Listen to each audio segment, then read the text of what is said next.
پیارے دوستوں، السلام علیکم۔ میرا نام طارق نصیر ہے اور اس وقت آپ ملاحظہ فرما رہے ہیں میری نئی تحریر کردہ کتاب مائیکل فیراڈے کا سرورق، جنہوں نے بجلی ایجاد کی تھی، اور اس وقت آپ کی خدمت میں میری اس نئی تحریر کردہ کتاب کی 8ویں ویڈیو قسط پیش کی جا رہی ہے، جو کہ صفحہ نمبر 71 سے لے کر صفحہ نمبر 80 تک کے صفحات پر مشتمل ہے۔ تو آئیے دوستوں، اب ہم اپنی اس 8ویں ویڈیو قسط کا آغاز کرتے ہیں۔ بسم اللہ الرحمن الرحیم۔ گزشتہ سے پیوستہ۔ مائیکل فیراڈے کے مقناطیسی برقیات پیدا کرنے کے اضافی تجربات۔ سن 1831 میں مائیکل فیراڈے نے برقی مقناطیسیت کا ایک اور کامیاب تجربہ کیا تھا، جس کے نتائج سن 1821 میں ان کے اور ڈاکٹر ولیم ہائٹ واٹسن کے مشترکہ تجربے سے کہیں زیادہ بہتر ہو گئے تھے۔ مائیکل فیراڈے کی رائل انسٹیٹیوشن میں مزید ترقی۔ سن 1833 میں مائیکل فیراڈے کو رائل انسٹیٹیوشن کے شعبہ کیمسٹری کے پہلے تاحیات فلیرین پروفیسر ہونے کا اعزاز حاصل ہوا تھا۔ یہ اصطلاح ایک امریکی ماہر علم کیمیا جان فولر نے ایجاد کی تھی، جو عظیم سائنسدانوں کے لیے استعمال کی جاتی ہے۔ مائیکل فیراڈے اور جان اسکافرن۔ سن 1834 میں انگلینڈ کے ایک دور دراز کے علاقے جس کا نام ڈسٹن کارنوال ہے سے ایک لڑکا جس کا نام جان اسکافرن تھا۔ جان اسکافرن نے سائنسی علوم سیکھنے کے لیے مائیکل فیراڈے سے رابطہ کیا تھا۔ مائیکل فیراڈے کو جان اسکافرن کو دیکھ کر انہیں اپنا لڑکپن کا زمانہ یاد آ گیا تھا، اس لیے مائیکل فیراڈے نے جان اسکافرن کو بھرپور سائنسی رہنمائی فراہم کرنے کا تہیہ کر لیا تھا۔ ڈاکٹر جان اسکافرن بعد میں ایک سرجن اور علم طب اور جراحی کے موضوعات پر تحریر کی گئی کئی سائنسی کتابوں کے ایک بڑے مصنف بن گئے تھے۔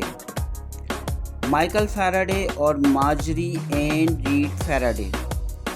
مائیکل فیراڈے اپنی بیوی سارہ برنارڈ کے سب سے چھوٹے بھائی جارج برنارڈ، جو کہ ایک لینڈ اسکیپ پینٹر تھے، اور اپنے دوست جیمز ہارڈنگ اور سارہ برنارڈ کی بھانجی یعنی سارہ برنارڈ کی دوسری بڑی بہن الزبتھ برنارڈ ریڈ کی بیٹی، جن کا نام مارجری این ریڈ فیراڈے تھا، اور جو اپنے بچپن ہی میں یعنی سن 1826 میں ہی مائیکل فیراڈے کے پاس رائل انسٹیٹیوشن میں منتقل ہو گئی تھیں، اور وہ مائیکل فیراڈے کے ساتھ مختلف کھیلوں میں اپنا فاضل وقت صرف کیا کرتی تھیں۔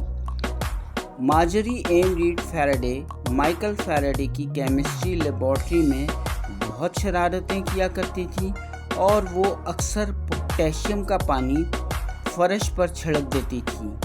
مائیکل فیراڈے کبھی کبھار ان دونوں کے ساتھ گھومنے پھرنے کے لیے ہیمپسٹیڈ ہل کی طرف بھی چلے جایا کرتے تھے۔ مائیکل فیراڈے اور چارلس جوزف ہلمنڈل۔ رائل انسٹیٹیوشن میں مائیکل فیراڈے چارلس جوزف ہلمنڈل، جو کہ ایک برطانوی لیتھوگرافک ڈرافٹسمین اور طباعت کنندہ تھے، ان کے ساتھ مل کر برطانوی فنکاروں کی ایک تنظیم کے فنکاروں سے متعلق گفتگو میں بھی اپنا فاضل وقت صرف کیا کرتے تھے، اور مائیکل فیراڈے چارلس جوزف ہلمنڈل کی وساطت سے اس دور کے کئی اہم فنکاروں اور گلوکاروں سے بھی ملا کرتے تھے۔ ان میں سے چند ایک فنکاروں کے نام درج ذیل ہیں۔ نمبر 1، ماریا فیلیشیا میلیبران، ہسپانوی گلوکارہ۔ نمبر 2، پاولین گارشیا ویاڈوٹ، ہسپانوی گلوکارہ۔ Number 3، sir Edwin Henry Landseer برطانوی painter. Number 4 Clarkson Frederick Stanfield برطانوی painter. Number 5 Joseph Mallord William Turner برطانوی پینٹر۔ ان فنکاروں سے یہ ملاقاتیں مندرجہ ذیل مقامات پر ہوا کرتی تھیں۔ Number 1 Walmer Dover Kent. Number 2 Shooters Hill جنوب مشرقی London. Number 3 Falstaff opera. Walmer کا تفریحی دورہ۔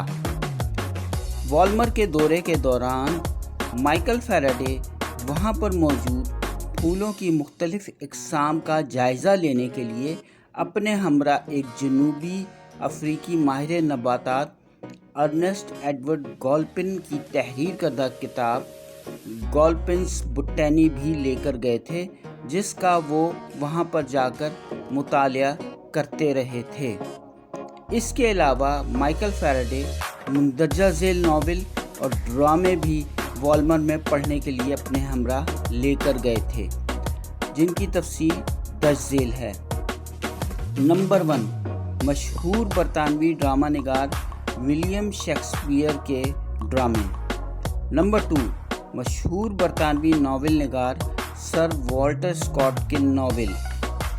نمبر 3 مشہور برطانوی رومانوی شاعر اور مذہبی رہنما لارڈ جارج گورڈن بائرن کی تحریر کردہ نظمیں، جن میں چائلڈز ہیروڈس پلگرمیج اور لیک لیمن بھی شامل ہیں۔ نمبر 4 مشہور برطانوی شاعر، تنقید نگار، ماہر الہیات اور فلسفی سیمیول ٹیلر کولرج کی تحریر کردہ مذہبی شاعری کی ایک کتاب، جس میں مشہور برطانوی شاعر پرسی بائے شیلے کی مشہور حمد، جس کا عنوان اور نام ماؤنٹ بلانک کی حمد ہے، بے حد مذہبی احترام اور ادب سے پڑھتے تھے۔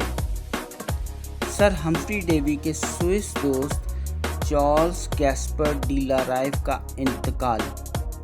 18 مارچ سن 1834 کو سر ہمفری ڈیوی کے گہرے دوست چارلز گیسپر ڈی لارائیو، جن سے ملنے کے لیے سر ہمفری ڈیوی سن 1814 میں سوئٹزرلینڈ کے دورے کے دوران ان سے ملنے کے لیے جنیوا گئے تھے، ان کا انتقال ہو گیا۔ پروفیسر چارلز گیسپر ڈی لارائیو کے انتقال کی یہ اطلاع مائیکل فیراڈے کو ان کے بیٹے پروفیسر آگسٹا آرتھر ڈی لارائیو نے بذریعہ خط انہیں برطانیہ سے ارسال کی تھی۔ سن 1835 میں آکسفورڈ یونیورسٹی نے مائیکل فیراڈے کو DCL یعنی ڈاکٹر آف سول لا کی اعزازی ڈگری سے بھی نوازا تھا۔ مائیکل فیراڈے اکثر جمعے کی شام کو اپنے لیکچرز کے اختتام پر برکلے اسٹریٹ میں واقع اپنے ایک دوست، جن کا نام رچرڈ بارلو تھا، کے گھر پر چائے پینے کے لیے بھی چلے جایا کرتے تھے۔ مائیکل فیراڈے اور برطانوی وزیر خزانہ لارڈ ہنری ولیم لیم میلبورن کی قانونی جنگ۔ سن 1835 میں برطانوی خلا باز سر جیمز ساؤتھ، جنہوں نے سن 1820 میں Royal astronomical society of London قائم کی تھی، اور وہ اس سوسائٹی کے بانی اور صدر بھی تھے۔ اس سوسائٹی کا نام بعد میں تبدیل کر کے رائل ایسٹرونامیکل سوسائٹی رکھ دیا گیا تھا۔ سن 1835 میں سر جیمز ساؤتھ کو یہ اطلاع موصول ہوئی تھی کہ سر رابرٹ پیل، جو کہ Royal astronomical society of London سے منسلک تھے، سر رابرٹ پیل نے اپنے ادارے Royal astronomical society of London سے ریٹائرمنٹ لے لی تھی، اور پھر انہوں نے اپنی پینشن کے واجبات کی وصولی اور اجرا کے لیے درخواست دی ہوئی ہے۔ جب یہ درخواست مائیکل فیراڈے کو موصول ہوئی تو انہوں نے اسے فی الفور اس درخواست کو نامنظور کر دیا، کیونکہ سر رابرٹ پیل اس وقت برطانیہ کے نئے وزیر اعظم منتخب ہو گئے تھے اور ان کی نئی سرکاری ملازمت کا آغاز ہو گیا تھا۔ اس کارروائی کے فوراً بعد مائیکل فیراڈے اپنی مختصر سی تعطیلات گزارنے کے لیے سوئٹزرلینڈ روانہ ہو گئے تھے۔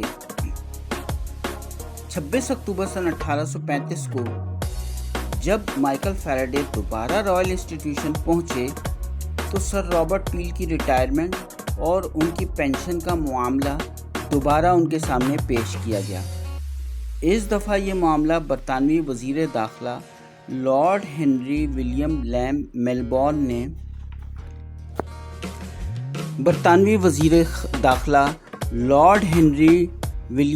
میلبورن کو اس سے قبل سن 1834 میں برطانوی بادشاہ ولیم چہارم نے مالی بدعنوانیوں کے الزامات کے بعد وزیر خزانہ کے عہدے سے برطرف کر دیا تھا۔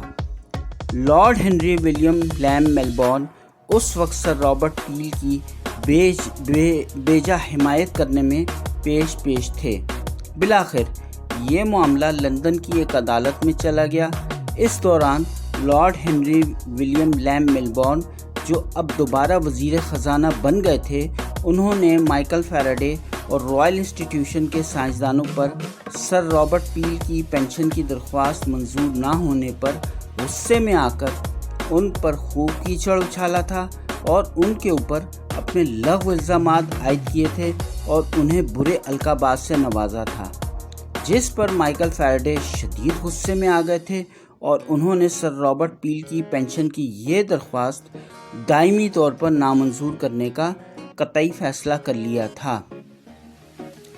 اس کے علاوہ مائیکل فیراڈے نے اپنی بیوی سارہ برنارڈ کے والد اور اپنے سسر ایڈورڈ سیموئل برنارڈ کے مشورے پر عمل درآمد کرتے ہوئے اس معاملے پر رائل سوسائٹی کے اراکین کی حمایت حاصل کرنے کا بھی فیصلہ کر لیا تھا، لیکن لارڈ ہنری ولیم لیم میلبورن نے مائیکل فیراڈے کو اس معاملے پر اپنا فیصلہ تبدیل کرنے کے لیے کئی بے نتیجہ کوششیں شروع کر دی تھیں، جن میں سے ایک کوشش یہ بھی تھی کہ لارڈ ہنری ولیم لیم میلبورن نے اپنی اور مائیکل فیراڈے کی ایک مشترکہ خاتون دوست جن کا نام آگسٹا ایڈا لولیس تھا، جو کہ برطانیہ کی ایک مشہور خاتون ریاضی دان تھیں اور وہ ایک بہت مشہور مذہبی برطانوی شاعر لارڈ جارج گارڈن بائرن کی واحد قانونی بیٹی بھی تھیں۔ آگسٹا ایڈا لولیس کی والدہ کا نام این ایزابیلا نوئل بائرن تھا، جو کہ لارڈ جارج گارڈن بائرن کی واحد قانونی بیوی تھی، اور اسی مناسبت سے آگسٹا ایڈا لولیس ان دونوں کی واحد قانونی بیٹی بھی تھیں۔ لارڈ ہنری ولیم لیم میلبورن نے آگسٹا ایڈا لولیس کو بھی ناجائز طور پر سر رابرٹ پیل کی ریٹائرمنٹ اور ان کی پینشن کے معاملے میں بیجا حمایت حاصل کرنے اور انہیں مائیکل فیراڈے کے خلاف استعمال کرنے کا فیصلہ کیا تھا، اور آگسٹا ایڈا لولیس کے ذریعے لارڈ ہنری ولیم لیم میلبورن نے مائیکل فیراڈے پر دباؤ ڈال کر انہیں اپنا فیصلہ تبدیل کرنے کی بھرپور کوشش کی تھی، لیکن مائیکل فیراڈے نے آگسٹا ایڈا لولیس کو مذہبی اور قانونی حوالہ جات کی مدد سے سمجھا کر اس بات پر قائل کر لیا تھا، جس کے بعد آگسٹا ایڈا لولیس کو بھی لارڈ ہنری ولیم میلبورن کی مدد کرنے کے معاملے سے پیچھے ہٹنا پڑ گیا تھا۔ مائیکل فیراڈے کی ماہانہ تنخواہ میں اضافہ۔ 24 دسمبر سن 1835 کو مائیکل فیراڈے کو ان کی سائنس کی خدمات کے صلے میں ان کی ماہانہ تنخواہ میں 300 پاؤنڈز کا مزید اضافہ کر دیا گیا تھا، جس میں سے مائیکل فیراڈے نے 150 پاؤنڈز ماہانہ وظیفہ سر ہمفری ڈیوی کی بیوہ جین کر کے لیے مقرر کر دیا تھا۔ جاری ہے۔